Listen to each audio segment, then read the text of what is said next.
మా దేవుడా, ఏమైందన్నా అలా ఉన్నావు? చాలా టైర్డ్ గా ఉందిరా, జ్వరం వచ్చినట్టుంది. మరి ఓనర్ కాల్ చేసి లీవ్ పెట్టి రెస్ట్ తీసుకో.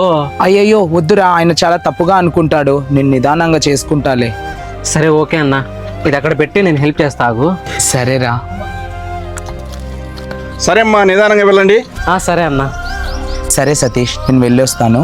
ఫుల్ టైర్డ్ అయ్యాను, ఎలా వెళ్ళాలో నాకే అర్థం కావడం లేదు. అన్న ఒక్క నిమిషం. సరే నువ్వు నా బైక్ తీసుకెళ్ళు. నువ్వెట్లా పోతావురా? మా ఇల్లు ఇక్కడే కదన్నా, 2 కిలోమీటర్స్ నడుచుకుంటూ వెళ్తాలే. సరేలేరా, నన్ను డ్రాప్ చేసి నువ్వు వెళ్ళు. వద్దన్నా, అదంతా 1 వే కదా, నువ్వు తీసుకెళ్ళు. థ్యాంక్స్ రా.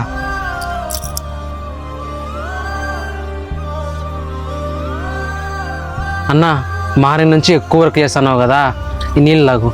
రే, ఇప్పటికే నువ్వు చేసిన పనికి ఓనర్ నన్ను తిడుతున్నాడు. ఇప్పుడు నేను చాలా కోపంగా ఉన్నా. ఇప్పుడు కనుక నువ్వు నాతో మాట్లాడితే నీ సంగతి చెప్తా. శిక్ష, అన్నా నీకు లొకేషన్ పెట్టినా, డెలివరీ ఇచ్చిరాపో. వెళ్తున్నాను. శిక్ష, డెలివరీస్ 4 గంటలు కంప్లీట్ అయినాయి కదా, నువ్వేం 5 గంటలకు వస్తున్నావు? అన్నా పొద్దున్నుంచి వర్క్ చేసి చాలా టైర్డ్ అయిపోయానన్నా. వచ్చే దారిలో ఒక చెట్టు కనిపిస్తే కొంచెంసేపు రెస్ట్ తీసుకున్నాను. ఇదేమన్నా మీ ఇల్లు అనుకుంటావా? నీ ఇష్టం వచ్చినప్పుడు రెస్ట్ తీసుకునేది, నీ ఇష్టం వచ్చినప్పుడు పని చేసేది. ఒళ్ళు జాగ్రత్త పెట్టుకుని పని చేయి. ఏందన్నా, నేను ఎన్నో రోజుల నుంచి మీ దగ్గర పని చేస్తున్నాను. సాయంత్రం కూడా ఇంటికి లేట్ గానే వెళ్తున్నాను కదండి అన్నా. ఇవన్నీ మర్చిపోయి ఈ ఒక్క విషయానికే నాకు ఇంతగా తిడుతున్నారు మీరు. ఓహో, ఇది తప్పని నీకు ముందే తెలుసా? అర్థం కాలేదన్నా. నేను ఇంతలా చేశానే, ఇంత చిన్న విషయాన్ని ఎందుకు అంతలా పట్టుకున్నావు అని అడుగుతున్నావు కదా.